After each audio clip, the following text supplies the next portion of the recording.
చేయవలసిన అవసరం మాత్రం లేదు సార్. అంటే ఆ వివాదం నేపథ్యంలోనే ముఖ్యమంత్రిని కలవాలనుకున్నారా, లేదంటే అందరూ ముందుగానే కలవాలనుకున్నారా? అంటే జనరల్గా ఎప్పుడు కూడా ప్రతి సంవత్సరం కూడా ఇండస్ట్రీ వాళ్ళందరం కలిసి కొత్త గవర్నమెంట్ వచ్చి కొత్త ముఖ్యమంత్రి వచ్చి వాళ్ళు వెళ్ళి కలవటం అనేది ఒక ఆనవాయితీ, ఎస్ సార్.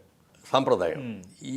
ఈ మధ్యకాలంలో చూస్తే ఆ క్రమశిక్షణ లేకపోవడం కానీ, లేకపోతే పెద్ద ప్రొడ్యూసర్లు ఓ దాసరి నారాయణ గారు, ఓ డివిఎస్ రాజు గారు, ఓ జగపతి రాజేంద్ర ప్రసాద్ గారు, ఇలాంటి వాళ్ళే వీళ్ళు లేరు. వాళ్ళు రామానాయుడు గారు, ఇలాంటి వాళ్ళు ఉంటే ఆ రోజుల్లో ఏం చేశారంటే, రెడ్డి అయ్యా కొత్త ముఖ్యమంత్రి గారు వచ్చాము అందరు కలిసి వెళ్దాం అందరం వచ్చాము. అవును, అలా అనే వ్యక్తి లేకుండా అయిపోయింది. దాంతో ఎవరికాళ్ళే వెళ్ళా. ఇప్పుడు ఇండస్ట్రీ కలవాలి అని నిలబడి ఎవరికాళ్ళు ఇండివిజువల్ బొకే ఇచ్చి రావడమే కాదు, అందరు కలిసి గ్రూప్గా వెళ్ళి అభినందించి, అయ్యా మాకు ఈ సమస్యలు ఉన్నాయి, మీ కోఆపరేషన్ కావాలి, మీ కోఆపరేషన్ లేకుండా మా సినిమా బతకదు అని కోరుకొని రావడం అనేది ఆనవాయితీ. అది అది జరగకపోవటం ఒక విధంగా మా సైడ్ నుంచి కూడా మేము కూడా తప్పుగానే ఫీల్ అయ్యాం. ఏదేమైనా జరిగిన ఇన్సిడెంట్ జరిగింది.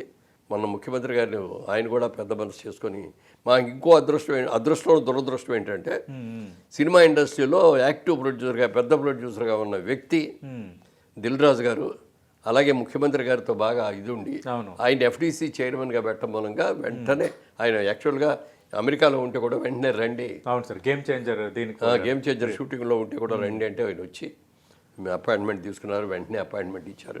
ఆయన ఒక్కడే కూర్చోవడం కాకుండా మరి ఉప ముఖ్యమంత్రి గారిని బట్టి విక్రమార్క గారిని కూర్చోబెట్టారు, సినిమాటోగ్రఫీ ఆయన కూర్చోబెట్టారు, కావాల్సిన ఆఫీసర్స్ని, డీజీపీని అందరినీ కూర్చోబెట్టారు. ఆ ఇన్సిడెంట్ గురించి డిస్కషన్ కాదు, కానీ ఈ టైంలో ఏం చేయాలి అనే దాని మీద డిస్కషన్ జరిగినాయి. నన్ను మా అసోసియేషన్ తరఫున నన్ను మాట్లాడమన్నప్పుడు నేను ఒకటే చెప్పాను, సార్ మన పొలిటీషియన్స్గా ఉన్నాళ్ళు ఎలక్షన్ అయిన తర్వాత రిజల్ట్ ఎలా వస్తుందో అని చాలా యాంగ్జైటీగా ఉంటాం. గెలుస్తామా గెలవమా, ఎంత మెజారిటీ గెలుస్తాం, లేకపోతే ఓడిపోతే ఎంత తేడాతో గెలుస్తాం, డిపాజిట్లు వస్తాయా రాదా, మన గవర్నమెంట్ వస్తా రాదా, ఇట్లా రాగా యాంగ్జైటీగా ఉంటామండి. ఆ యాంగ్జైటీతో అక్కడికి వెళ్ళి ఎలక్షన్ దగ్గరికి వెళ్ళి చూసుకోవటం, టీవీలు ఎదురుకుండా కూర్చొని చూసుకోవడం, ఇవన్నీ చేస్తాం. అలాగే సినిమా కూడా అంతేనండి. ఇంత కష్టపడి సినిమా చేస్తాం, ఈ సినిమా ఎలా ఉంటుంది అసలు. ఇప్పుడు మన పుష్ప 2 కనుక ఫెయిల్ అయిందనుకోండి, 3 ఏళ్ల పాటు ఈ దీని మీదే ఉన్నాడు, అతని భవిష్యత్తు ఏంటంటే అంతే సార్. మరి ఆర్ఆర్ఆర్ తీసేటప్పుడు ఎన్టీఆర్ కానీ రామ్ చరణ్ కానీ వాళ్ళు కూడా అట్లాగే దానికే అంకితం చేశారా లేదా, 3 ఏళ్ళు 2 ఏళ్ళు. అందుకని యాంగ్జైటీ ఎక్కువ ఉంటుంది. మామూలుగా 10 సినిమాలు చేస్తే ఒక సినిమా ఏం సక్సెస్ అయితే ఏం పోతే ఏంటి అనుకుంటాం, ఒక సినిమా ఫెయిల్ అయిన ఒక సినిమా ఇమీడియట్గా రిలీజ్ వేరేగా ఉంటుంది అప్పటికి. ఇప్పుడు అలాగే సిస్టమ్ మారిపోయింది. ఒక సినిమా అయిన తర్వాత కానీ ఇంకో సినిమా చేయటం. అందులో ఈ పెద్ద సినిమాలు వచ్చిన తర్వాత 2 ఏళ్ళు 3 ఏళ్ళు చేశారు. ఏదైనా జరిగితే నెగిటివ్గా జరిగితే వాళ్ళ భవిష్యత్తే పోద్ది. అందుకని ఆ యాంగ్జైటీతో వెళ్ళి చూడాలని అనుకోవడం తప్పు కాదు, చూడటం తప్పు కాదు. అంటే దురదృష్టం అది. మా సినిమా ఇండస్ట్రీ దురదృష్టం అండి, లేకపోతే వాళ్ళ ఫ్యామిలీ వాళ్ళది జరిగిన ఇన్సిడెంట్ జరిగిన వాళ్ళ ఫ్యామిలీ దురదృష్టం అనండి జరిగింది. అదే చెప్పాను నేను. ఆ యాంగ్జైటీతో వెళ్ళి చూసాము కానీ తప్ప అక్కడ ఏదో గొడవ జరుగుద్ది, అలా జరుగుద్ది, తొక్కిసలాట అవుతుంది, జరుగుతుంది ఆలోచన మాకు కూడా లేదండి.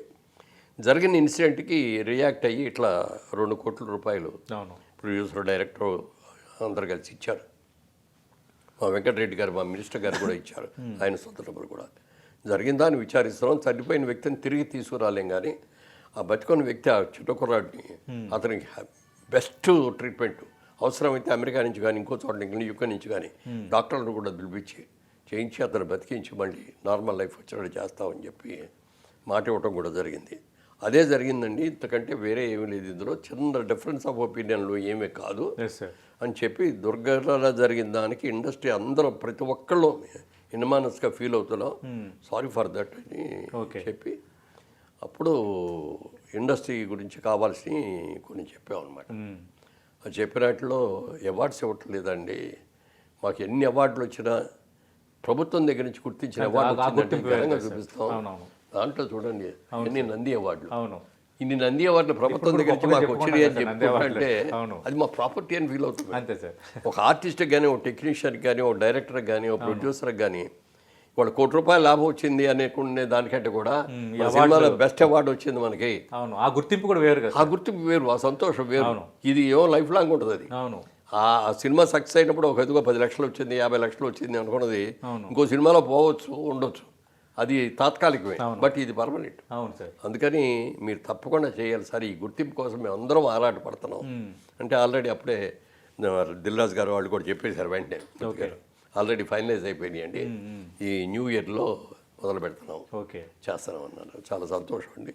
ఇక్కడ చేయలేదు, అక్కడ ఆంధ్రప్రదేశ్లోనూ చేయలేదు. రెండు ప్రభుత్వాలు కూడా చేస్తే బాగుంటుందండి. ఇది ఈ గుర్తింపు కావాలండి మాకు. అవును, అదే గద్దర్ పేరు మీద అవార్డులో ఇప్పుడు ప్రభుత్వం చెప్పింది సార్. చెప్పారు.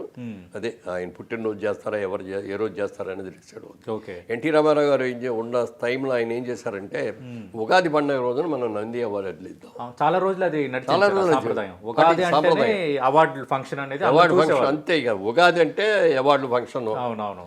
అలాగే అప్పుడు నేను ఎఫ్డీసీ చైర్మన్గా ఉన్నప్పుడు కూడా మీరు కూడా చేశారు. నవంబర్ డిసెంబర్కి సినిమాలు అవ్వగానే అందరికీ లెటర్స్ ఇచ్చేవాళ్ళు. అదే ప్రెస్ స్టేట్మెంట్ ఇచ్చేవాళ్ళు. ఎవరెవరు అప్లై చేయకుండా వెంటనే అప్లై చేయండి, 10 రోజుల్లో, జనవరి 10-15 లోపల అప్లై చేసేసుకోండి.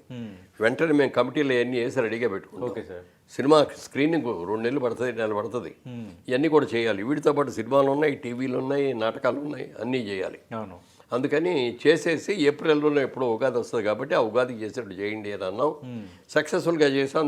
రామారావు గారి తర్వాత చంద్రబాబు నాయుడు గారి హయాంలో కూడా చాలా సక్సెస్ఫుల్గా చేశాం. తర్వాత లాస్ట్ విభజన ఇవన్నీ జరిగిపోయిన తర్వాత ఎవరి కాళ్ళే ప్రయారిటీస్ పెరిగిపోయినాయి. మరి అక్కడేమో కొత్త రాష్ట్రం అయిపోయింది, ఇక్కడేమో ఇండస్ట్రీ అంతా ఇక్కడే ఉంది, సేమ్ రాజధాని ఉంది కాబట్టి ఇక్కడ పెద్ద తేడా రాకపోయినా ఆంధ్రప్రదేశ్లో చాలా తేడా వచ్చింది. సరే, మధ్యలో ప్రభుత్వం మారటాలు కానీ ఇది జరిగింది. అదే చెప్పాం, తప్పకుండా ఇండస్ట్రీకి మీ సహకారం లేకుండా ఇండస్ట్రీ బతకదండి. ఏ సమస్యలు వచ్చినా మాకు లా అండ్ ఆర్డర్ ప్రాబ్లమ్స్ రావచ్చు, లేకపోతే ఇంకేమైనా తగాదాలు రావచ్చు. ఇవన్నీ కూడా మాకు మీ సహకారం ఎప్పుడు కావాలండి. దానికోసం వచ్చాం మేము.